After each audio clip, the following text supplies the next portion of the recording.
ही recipe आजकाल खूप कमी जण बनवतात, पण आषाढात तिची चव खूप काही वेगळीच लागते. ज्वारीच्या पिठाच्या कुरकुरीत कापण्या एकदा बनवल्यातील बाजारातील बिस्किट विसरात. सर्वात महत्त्वाचं 15 दिवस कुरकुरीत राहतात, न वातड होता. चला तर मग रेसिपीला सुरुवात करूया.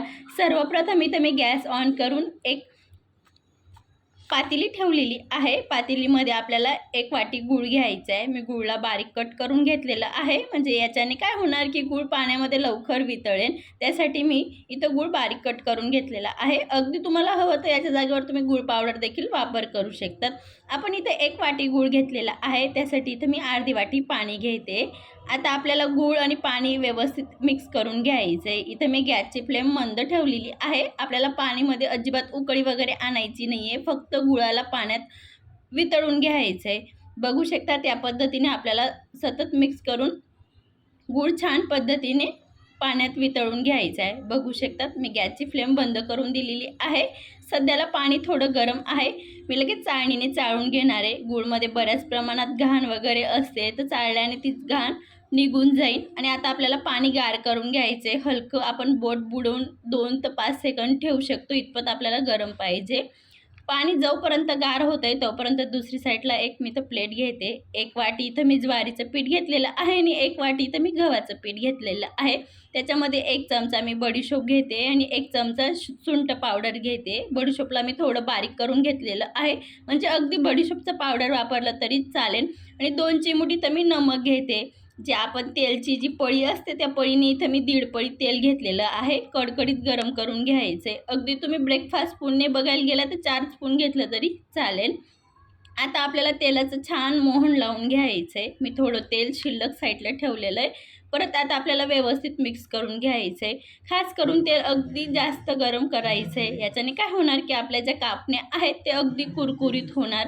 आता राहिलेलं तेल पण मी परत याच्यात ॲड करून घेणार आहे. सुरुवातीला सर्व साईडला व्यवस्थित तेल लागलं नव्हतं, त्यासाठी मी थोडं साईडला ठेवलं होतं. तर आता परत राहिलेलं तेल मिक्स करून घ्यायचं आहे.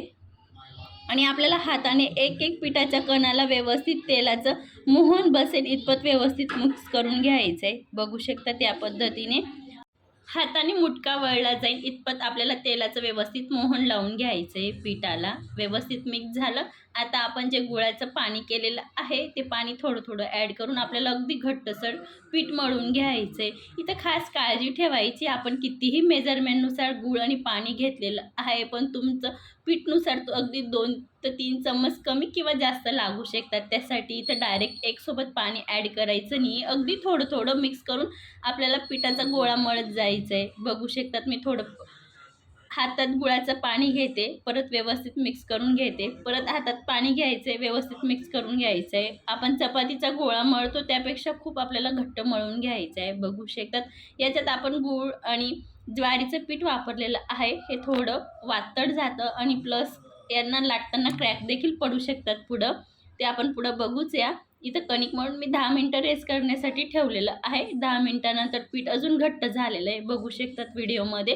परत आता आपल्या हाताने तळव्याने व्यवस्थित अगदी आपल्याला गोल करून घ्यायचं आहे. आपल्या हाताच्या उष्णतेने थोडं नरम होतं आणि व्यवस्थित गोळा होतो. बघू शकतात मी तर इथं पोळपाट घेतलेलं आहे, नॉर्मल तेल लावून घेतलेलं आहे. आता आपल्याला अगदी चपातीसारखं लाटून घ्यायचं आहे. याच्यात आपण ज्वारीच्या पिठाचा वापर केलेला आहे म्हणून याला क्रॅक पडतात, बघू शकतात. पण हे जसे गव्हाच्या पिठाचे कापण्या वातड होतात तसे या कापण्या जराही होत नाही, अगदी बिस्किटसारखे होतात. वरून कुरकुरीत आतून एकदम खुसखुशीत. त्यासाठी एकदा नक्की बनवा. मी तर होईन तेवढे क्रॅक एकमेकांना चिपकून लाटून घेतलेलं आहे, बघू शकतात.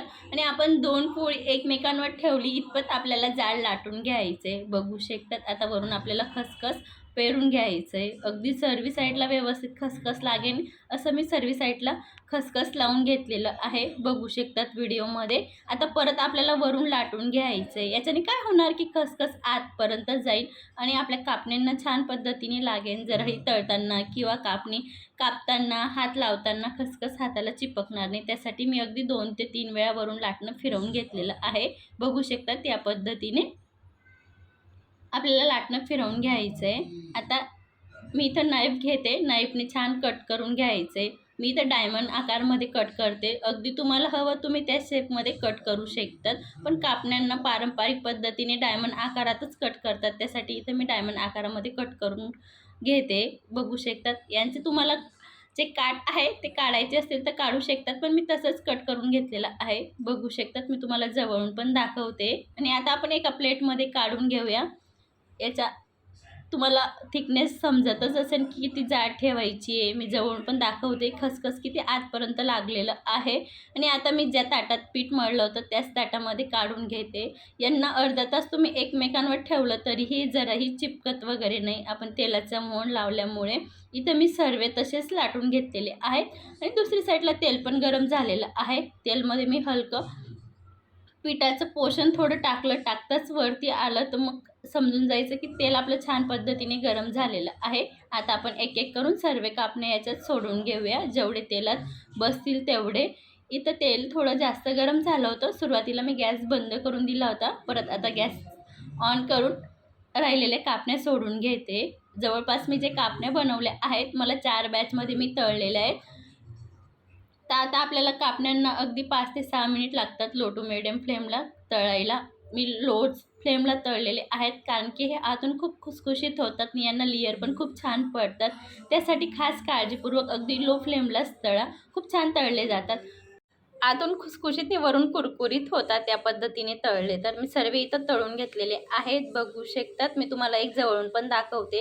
किती छान आपलं खसखस आतपर्यंत लागलेलं आहे. जराही तेलकट वगैरे झालेली नाही आहे. आणि एक तोडून पण दाखवते. किती छान आत पदर सुटलेले आहेत. आजची रेसिपी जरा यावले चॅनलला सबस्क्राईब करा. अशाच मस्त आणि जबरदस्त रेसिपीसोबत भेटूया. तोपर्यंत धन्यवाद.